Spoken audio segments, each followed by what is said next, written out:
Hello అందరికీ welcome to my channel. ఈరోజు అయితే నేను వీడియోలో మోతీచూర్ లడ్డు ఎలా ప్రిపేర్ చేయాలో చూపిస్తానండి.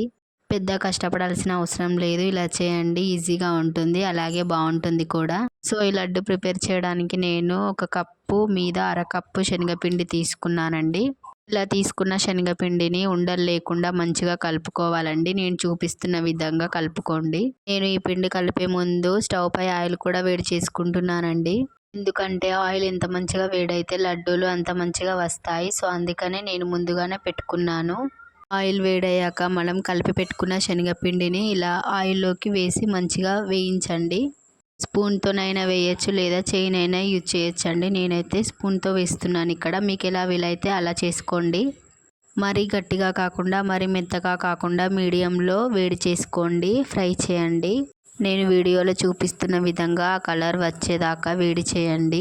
లడ్డూలు మనం పిల్లలకి కూడా పెట్టొచ్చు, వాళ్ళకి స్నాక్స్గా కూడా ఇవ్వచ్చండి. చాలా బాగుంటుంది టేస్ట్, తిన్నా కొద్దికి తినాలనిపిస్తుంది. సో ఇలా వేడి చేసుకున్న దాన్ని ఒక బౌల్లోకి తీసుకోవాలి. కొద్దిసేపు చల్లార్చాలండి. చల్లారిన తర్వాత మిక్సీలోకి వేసుకోవాలి. మరి మెత్తగా కాకుండా కొద్దిగా గరుకులాగా ఉండేటట్టుగానే మిక్సీ పట్టుకోవాలండి. సో మిక్సీ పట్టుకున్న తర్వాత మనం ఏ బౌల్తో అయితే శనగపిండి తీసుకున్నామో అదే బౌల్తో 1.5 కప్పు షుగర్ కూడా తీసుకొని వేడి చేయాలండి. ఏ కప్పుతో అయితే షుగర్ తీసుకున్నామో అదే కప్పుతో వాటర్ కూడా వేయాలండి.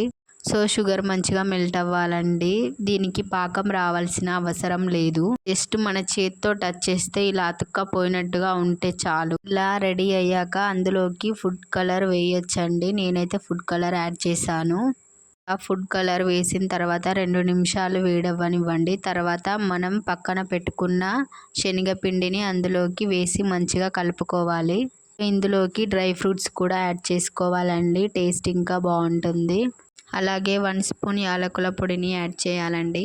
ఇంకా 2 టీ స్పూన్ల నెయ్యిని కూడా యాడ్ చేయండి, టేస్ట్ ఇంకా బాగుంటుంది. ఇలా మంచిగా కలుపుకున్న తర్వాత స్టవ్ ఆఫ్ చేయండి. తర్వాత కొద్దిగా నెయ్యి చేతికి అంటించుకొని లడ్డూలు చుట్టేయడమేనండి. చాలా బాగుంటుంది టేస్ట్ అయితే. సో మీరు కూడా ఒకసారి ట్రై చేయండి, అలాగే కామెంట్ చేయండి. Thank you for watching. Please subscribe my channel.